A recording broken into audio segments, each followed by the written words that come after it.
Centre రావాలి centre centre.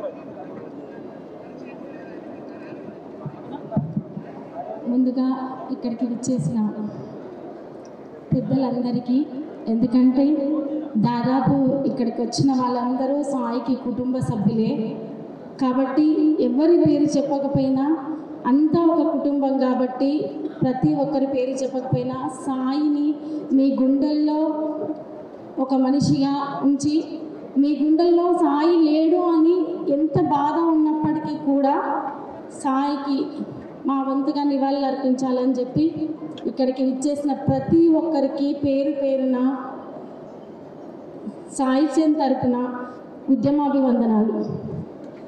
ముఖ్యంగా ఎటువంటి సాయి ఇన్సిడెంట్ తర్వాత ఆ రోజు నుంచి ఈ రోజు వరకు ఇక ముందు కూడా బీఆర్ఎస్ పార్టీలో కేసీఆర్ గారు కావచ్చు, హరీష్ అన్న కావచ్చు, నిరంజన్ రెడ్డి సార్ కావచ్చు, కేటీఆర్ అన్న కావచ్చు, అంటే రావుల చంద్రశేఖర్ ఒక్కరని చెప్పలేను, ప్రతి ఒక్కరు. ఎందుకంటే ఈ కాలంలో మనిషి ఉన్నప్పుడు ఉండే ప్రవర్తన మనిషి పోయినాక ఉండే ప్రవర్తనకు చాలా తేడా ఉంటుంది. కానీ బంధువులు కుటుంబ సభ్యులు బాగా తెలిసిన వాళ్ళే మనిషి దూరమైనాక వింతగా ప్రవర్తించే సొసైటీలో మనం ఉన్నాం. అయినా కూడా సాయిని ఇంత గుండెల్లో పెట్టుకొని సాయి మావోడు, సాయి మా మనిషి అని చెప్పేసి అనుక్షణం నాకు అండగా నిలబడి మేమున్నాం, సాయిని ఎలా తీర్చిదిద్దుకున్నామో నిన్ను కూడా అలాగే మేము కంటికి రెప్పలా ఒక చెల్లెలా ఒక బిడ్డలా కాపాడుకుంటామని చెప్పేసి నాకెంతో ధైర్యాన్ని ఇచ్చినటువంటి కేసీఆర్ సార్ గారికి, ప్రత్యేకంగా సొంత చెల్లిలా చూసుకుంటున్నటువంటి హరీష్ అన్న గారికి, సాయిది ఇలా కార్యక్రమం ఉంది ముందుండి నడిపించాలి అని చెప్పేసి అన్నిట్లో అన్ని రకాలుగా, అంటే ఆ రోజు నుంచి ఈ రోజు వరకు ఈ కార్యక్రమం వరకు కూడా హరీష్ అన్న కావచ్చు, దాదాపు అందరూ ప్రతి ఒక్కరు పేరు పేరున రాత్రి మొత్తం ఇక్కడే స్పెండ్ చేసి ఈ కార్యక్రమంలో ఇన్వాల్వ్ అయ్యి ఎర్రల సీనన్న కావచ్చు, చైర్మన్లు కావచ్చు, సంతోష్ రెడ్డి కావచ్చు, పేర్లు ఎవరైనా చెప్పకపోయిండొచ్చు, కానీ ప్రతి ఒక్కరూ నా కుటుంబ సభ్యులుగానే నేను భావిస్తున్నాను.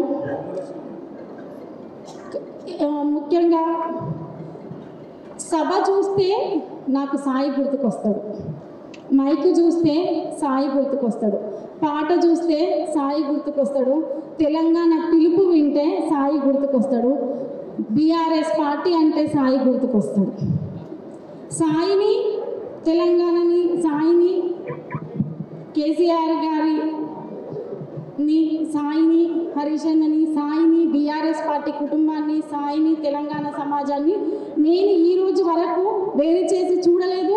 వాళ్ళు సాయిని నన్ను ఏ రోజు వేరుగా చూడలేదు. ఇటువంటి సభల, వందల సభల మీద సాయి మాట్లాడి పాడిన అనేక వేదికలు విన్నా, చాలా మౌనంగా కింద కూర్చొని విన్నా. కానీ సాయి ఎన్నో సభలు పంచుకున్నాడు ఉద్యమ సందర్భం నుంచి. కానీ సాయి కోసం ఒక సభ జరుగుతుంది, అది ఇటువంటి సభ అవుతుందని చెప్పేసి నేను జీవితంలో అనుకోలేదు. ఇటువంటి సభలు ఎవరికి జరగొద్దు అని కూడా నేను కోరుకుంటున్నాను. అది మాట్లాడాలంటే కొంచెం ఇబ్బందికరంగా ఉంది, మాట పెక్కలట్లేదు.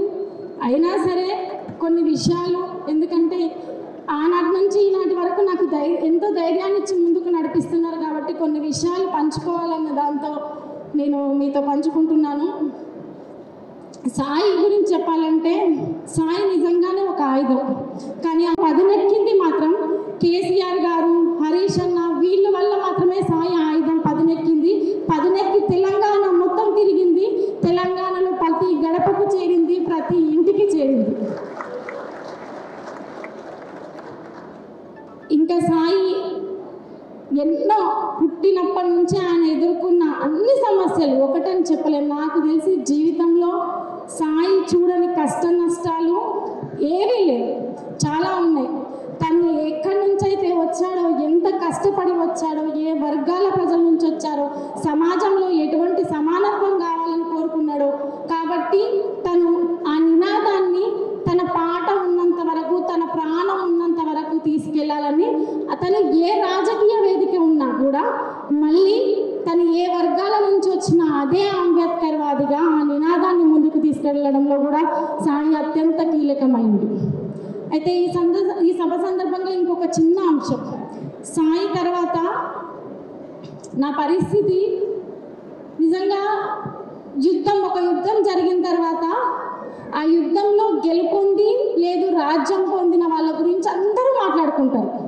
కానీ ఆ యుద్ధంలో ఓడిపోయి క్షతగాత్రులైన వాళ్ళ గురించి, అట్లా క్షతగాత్రులయ్యి మోటివేట్ అయ్యి మళ్ళీ యుద్ధానికి సిద్ధపడే వాళ్ళ చరిత్రలు చాలా తక్కువ మంది మాట్లాడుకుంటారు.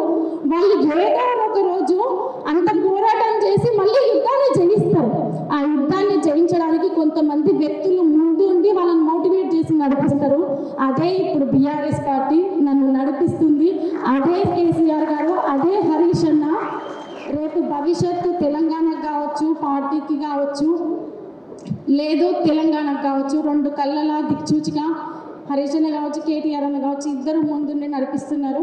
అంతేకాకుండా ఉద్యమకారులు, సామాజిక కార్యకర్తలు, అభ్యుదయవాదులు, అంబేద్కర్ వాదులు, ప్రజా సంఘాల వాళ్ళు, అలా అనేక మంది, ఒకరని చెప్పలేని కవులు, కళాకారులు, గాయకులు, ఎంతోమంది సాయిని అభిమానించి గుండెల్లో పెట్టుకున్న ప్రతి ఒక్కరికి పేరు పేరున, ముఖ్యంగా జర్నలిస్టు మిత్రులకి వాళ్ళు అందించిన సహకారం నేను ఎప్పటికీ మర్చిపోలేనిది.